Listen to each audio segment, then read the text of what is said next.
Le monde est en pleine évolution depuis le début de l'année 2022. Un constat, c'est celui de voir l'importance qu'a pris le groupe des BRICS depuis un an. Tantôt sous-estimé, mais aussi tantôt surestimé. Le groupe est amené à évoluer, tandis que l'Occident s'est réuni autour des États-Unis et s'est disposé en ordre de bataille pour faire face à un contexte international de moins en moins unipolaire.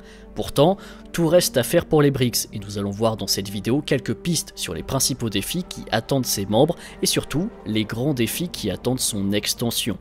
L'histoire est une base importante pour comprendre les enjeux des puissances et des peuples, mais votre histoire personnelle est aussi capitale pour savoir qui vous êtes et ce qui vous permet d'être présent aujourd'hui. Et cette vidéo est en partenariat avec MyHeritage. Constituer son arbre généalogique, trouver et compiler des informations sur ses ancêtres, ça peut être compliqué, c'est là qu'intervient MyHeritage qui vous permet de composer votre arbre généalogique, vous offre des pistes dans vos recherches à l'aide de sa base de données et possède même un logiciel interne pour coloriser, réparer et améliorer vos anciennes photographies. Voilà ici un petit test avec l'arrière-grand-père pendant la première guerre. Vous pouvez voir avant et après, le résultat est bluffant et ça redonne vie à vos photos. MyHeritage permet également de faire correspondre les sources et vous propose des profils d'individus en fonction des informations que vous avez rentrées. C'est très utile dans le cas où des personnes se sont éloignées de votre cercle familial ou sont décédées sans que vous ne les ayez connues et que vous avez seulement un nom, prénom et une année de naissance. Via l'outil découverte, vous avez accès en un clic à toutes les correspondances par personne ou par source qui sont disponibles pour votre arbre. L'outil découverte m'a par exemple proposé des concordances possibles avec une arrière-arrière-grand-mère dont je ne connaissais pas la date et le lieu de décès exact. Il m'a ensuite suffi de vérifier les concordances qui sont disponibles et MyHeritage vous affiche directement des propositions qui viennent d'arbres généalogiques faits par d'autres utilisateurs, mais aussi des registres journaliers français ou étrangers. Et en l'occurrence ici, il s'agirait plutôt d'un homonyme puisque je n'ai pas d'ancêtre à ma connaissance qui allait faire sa vie au Panama. En revanche, une correspondance plus prometteuse a été trouvée dans les registres journaliers d'inhumation en Île-de-France et ça permet de pouvoir se concentrer sur une meilleure piste. Grâce à son algorithme qui regroupe plus de 19 milliards de documents et d'archives,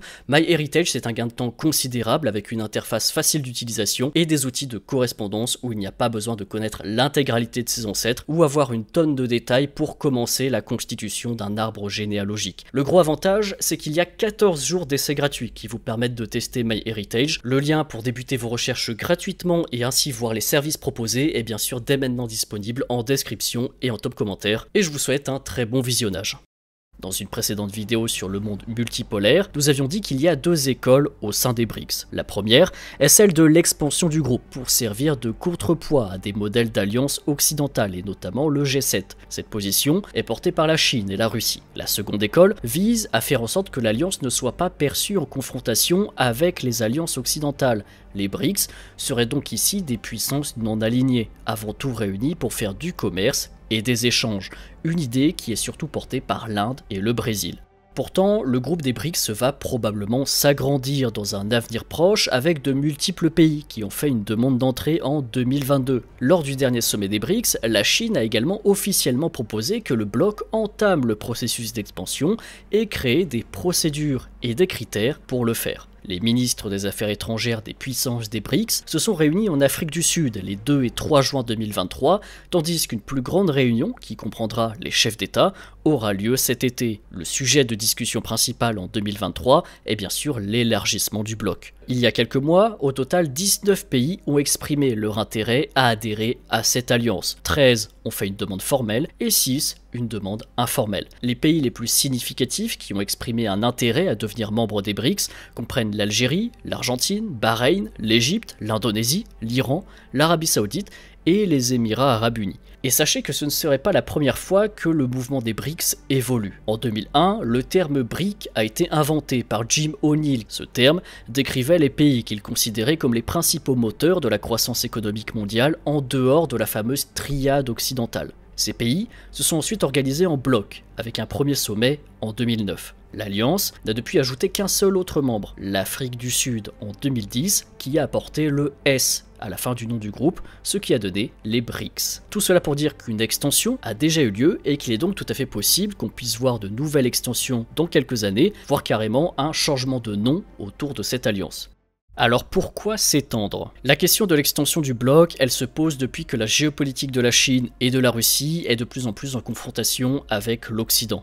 La Russie est maintenant totalement coupée de l'Occident, pour la Chine, ce ne sera probablement qu'une question de temps. Et surtout, le conflit en Ukraine a montré l'importance pour la Russie de la diplomatie et des échanges pour tenir face aux sanctions occidentales.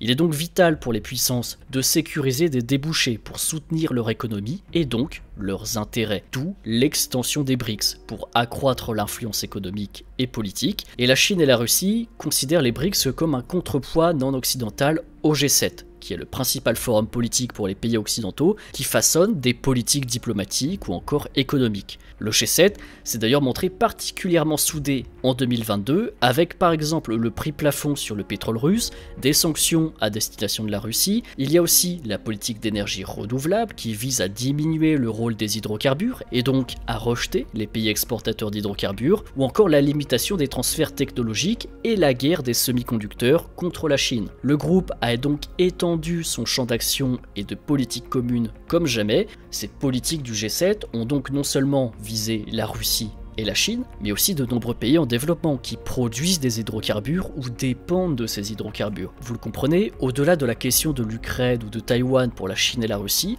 il y a de plus en plus de points de vue qui se regroupent entre certaines puissances, sur la question par exemple des hydrocarbures, la non-ingérence dans la politique intérieure, les limitations des transferts technologiques ou encore la finance internationale. De plus en plus de pays se sentent limités dans leur développement et leurs agissements, par un ordre et des mesures qui leur sont imposées sans qu'ils puissent y répondre efficacement ou peser suffisamment pour s'imposer sur la scène internationale. L'expansion des BRICS est donc à voir comme une évolution naturelle du monde. L'ordre mondial, dominé par l'ancienne triade économique, devient de plus en plus multipolaire, avec des puissances qui se développent dans le monde entier, qui s'affirment à l'échelle régionale, qui ont des besoins et qui doivent garantir leurs besoins. Ces puissances ne sont pas nécessairement hostiles d'ailleurs à l'Occident, mais elles s'opposent à toute forme d'ingérence et tiennent avant tout à leurs intérêts, qu'ils soient énergétiques, économiques, politiques ou une simple neutralité diplomatique.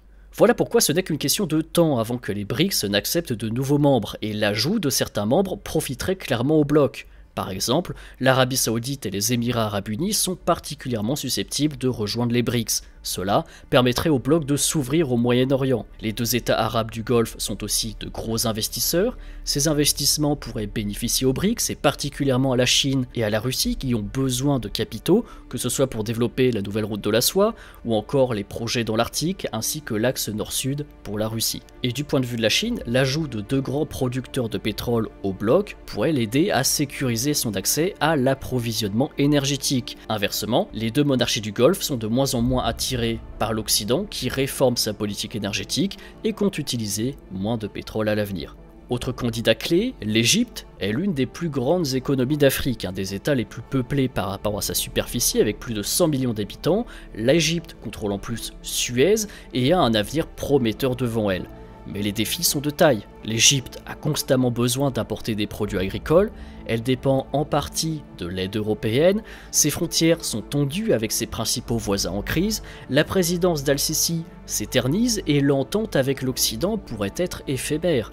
Là encore, une adhésion aux BRICS offrirait un poids diplomatique et des partenaires tout trouvés pour importer des produits agricoles à des prix compétitifs, demander une aide sécuritaire à ses frontières ou tout simplement prévenir une ingérence politique. Autre cas, autre région avec l'Indonésie qui se trouve au cœur de l'Asie du Sud-Est, une région où les BRICS n'ont actuellement aucun membre, une région qui est sur le point de devenir de plus en plus une destination pour les chaînes d'approvisionnement et de la fabrication mondiale à mesure que celle-ci déménage depuis la Chine.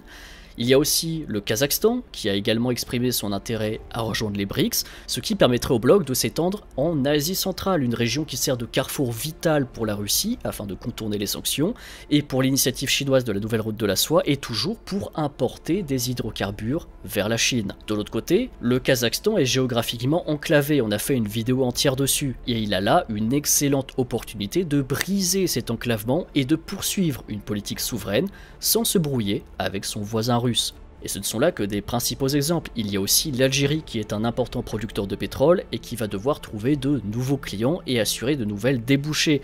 Une telle expansion au Moyen-Orient, en Afrique du Nord, en Asie du Sud-Est, en Asie centrale pourrait ajouter des milliards de dollars de PIB au bloc, plusieurs millions de personnes de plus, et mettre les BRICS sur un pied d'égalité, ou en tout cas de quasi-égalité, avec le G7, ce qui permettra de peser considérablement dans les prises de décision à un niveau international. Mais maintenant, il est temps de rentrer dans le vif du sujet avec les chiffres. Selon le FMI, le PIB combiné des pays du G7 s'élevait à environ 46 milliards de dollars en 2022. C'est 44% de l'économie mondiale. On constate une chute de cette part dans l'économie mondiale depuis le début des années 2000, malgré tout, ce qui est parfaitement normal puisque le monde est en train de se développer dans son ensemble.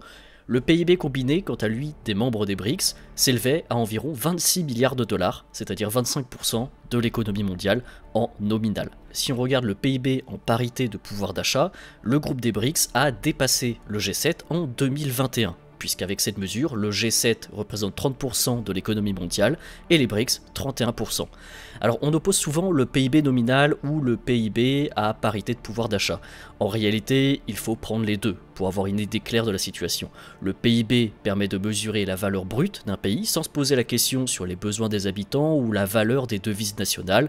Le PPA, lui, permet de mesurer le niveau de vie dans les pays, souvent ce qu'on nomme d'ailleurs le PIB réel, puisque les besoins moyens par habitant en Inde ou en Afrique du Sud ne sont pas les mêmes qu'en France ou aux États-Unis. Alors pour mesurer le poids dans des institutions internationales, on va surtout regarder le PIB, puisque c'est la valeur brute, d'où le fait qu'un groupe des BRICS élargi améliorerait la capacité des institutions liées aux BRICS à devenir des alternatives aux institutions dites occidentales, mais ils sont bien sûr loin de pouvoir les éclipser. Et la géopolitique est de toute façon, d'une manière générale, une question d'équilibre. L'institution des BRICS la plus efficace, c'est la nouvelle banque de développement, la NDB, qui est censé être le pendant de la Banque mondiale. Il y a aussi l'accord de réserve contingente, la CRA, qui est censé être un équivalent au FMI. Le principal problème, c'est que ces institutions sont déséquilibrées par le poids économique de la Chine qui est trop fort. Et la Chine est donc de facto le garant de ces institutions. L'atout de pays comme les Émirats arabes unis et l'Arabie saoudite, c'est que ce sont des pays investisseurs avec beaucoup de cash qui augmenteraient le poids de ces institutions, les rendraient crédibles, tout en permettant d'équilibrer un peu plus la balance face à la Chine. Et on le constate d'ailleurs avec le NDB, le Bangladesh, l'Égypte et les Émirats arabes unis sont devenus les premiers membres non BRICS à rejoindre la banque en 2021, ce qui a permis d'accroître son poids au sein des institutions mondiales. Mais soyons réalistes, la NDB, ce n'est que l'une des douzaines de banques multilatérales de développement dans le monde. Il y a beaucoup à faire, il y a beaucoup à prouver également. On verra par exemple si la NDB met en place le projet de financer l'Argentine qui est endettée et qui doit se plier aux recommandations du FMI, mais pour le moment rien de concret n'a été fait. Et on peut aussi imaginer une aide à la Tunisie ou au Pakistan qui sont également en difficulté.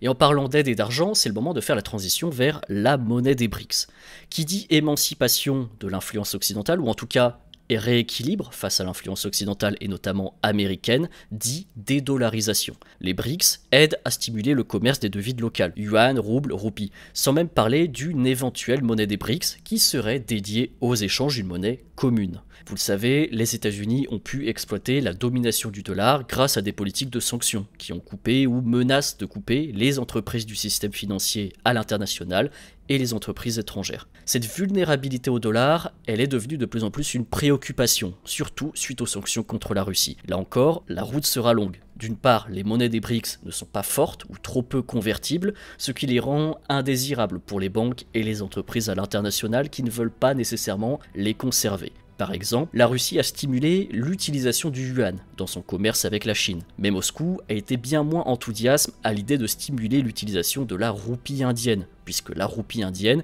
est très peu convertible et très peu utilisée dans le monde, car l'Inde ne représente en réalité que 2% du commerce mondial.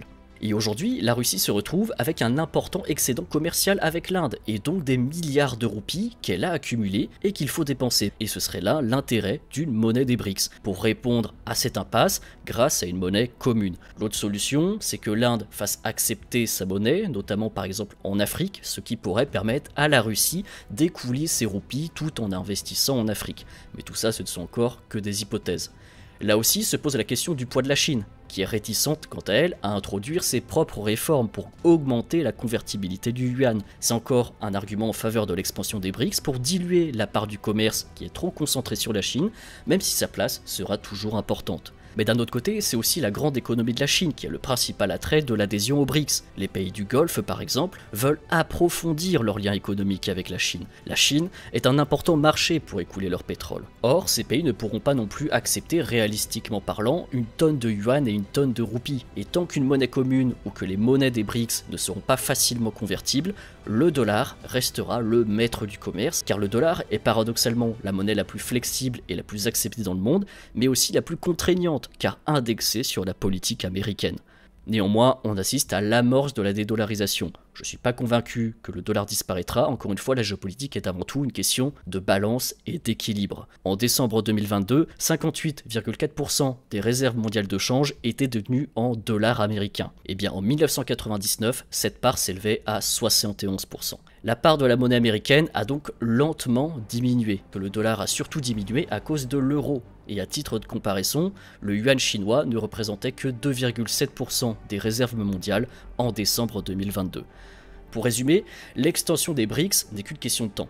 Elle est nécessaire tant pour peser face au G7 que pour équilibrer la balance face au poids de la Chine en interne, mais aussi pour s'ouvrir sur de nouveaux continents et regrouper des pays stratégiques, que ce soit géographiquement, dans leur rôle de fournisseur mondial, comme investisseur ou comme détenteur de ressources stratégiques et comme débouchés. Cette extension, elle s'accompagnera au mieux d'une monnaie de réserve des BRICS, afin de faciliter les échanges.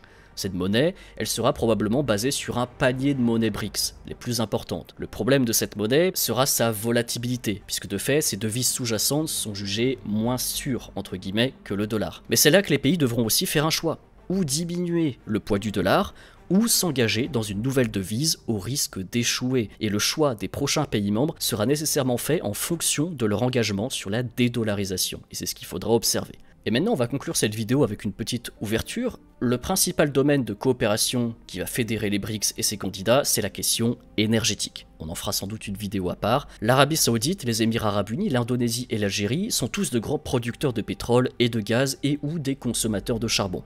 En les incluant au sein des BRICS, l'Alliance compte devenir un acteur majeur dans les négociations sur le climat et l'énergie en demandant à ses membres de prendre une position commune pour défendre leurs intérêts. Le bloc aurait les plus gros consommateurs de charbon du monde, l'Inde et la Chine, mais aussi les deux plus grands producteurs de pétrole non occidentaux, la Russie et l'Arabie Saoudite. Joignez-y également des puissances intermédiaires ou mineures qui sont dépendants des combustibles fossiles pour leur développement, l'Algérie, l'Afrique du Sud, l'Indonésie, le Brésil, qui considèrent tous la pression occidentale pour accélérer la transition énergétique comme une injustice historique qui les prive de leur développement, et vous avez là toutes les causes qui pourraient réunir les BRICS. Un mois après la réunion des BRICS se tiendra en septembre la réunion du G20 sur la transition énergétique à New Delhi en Inde, et il sera intéressant de voir les positions des puissances non occidentales sur le sujet. Retenez que le débat énergétique et sur le climat est au sein de la communauté mondiale le sujet le plus stratégique et le plus clivant de ce siècle. Parallèlement à cela, il y a aussi la crainte des sanctions, et c'est ce qui explique cet engouement depuis une bonne année pour les BRICS. Les pays en développement se rendent compte qu'ils vont devoir défendre leurs intérêts,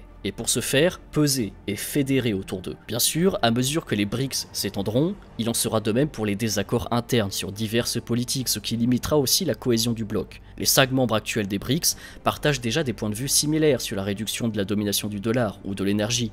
Mais l'Afrique du Sud, le Brésil ou encore l'Inde ne partagent pas les points de vue strictement anti-américains ou anti-occident. Ces contradictions limitent la coopération au sein des BRICS et l'élargissement du bloc ne fera qu'accentuer ces contradictions. L'Arabie Saoudite, les Émirats Arabes Unis ou encore l'Indonésie sont profondément liés à l'appareil de sécurité américain. En fin de compte, l'entrée de nouveaux pays ne limitera pas la coopération tant qu'il y a un intérêt mutuel. Mais cela pourrait toutefois restreindre la coopération des BRICS dans d'autres politiques de coopération, là où la force du G7 est de répondre d'une seule voix, quitte à mettre de côté les intérêts souverains. Mais mettre de côté la souveraineté au profit de l'Alliance, ça n'a jamais été la vocation du monde porté par les BRICS. Et c'est là d'ailleurs un de ses arguments pour attirer de nouvelles puissances face au modèle d'alliance occidentale. Encore merci à MyHeritage pour avoir sponsorisé cette vidéo. Le lien pour avoir accès à 14 jours d'essai gratuitement est bien sûr disponible en description et en top commentaire. Merci à tous pour votre fidélité bien sûr, j'espère que cette vidéo vous aura plu et je vous dis à très bientôt.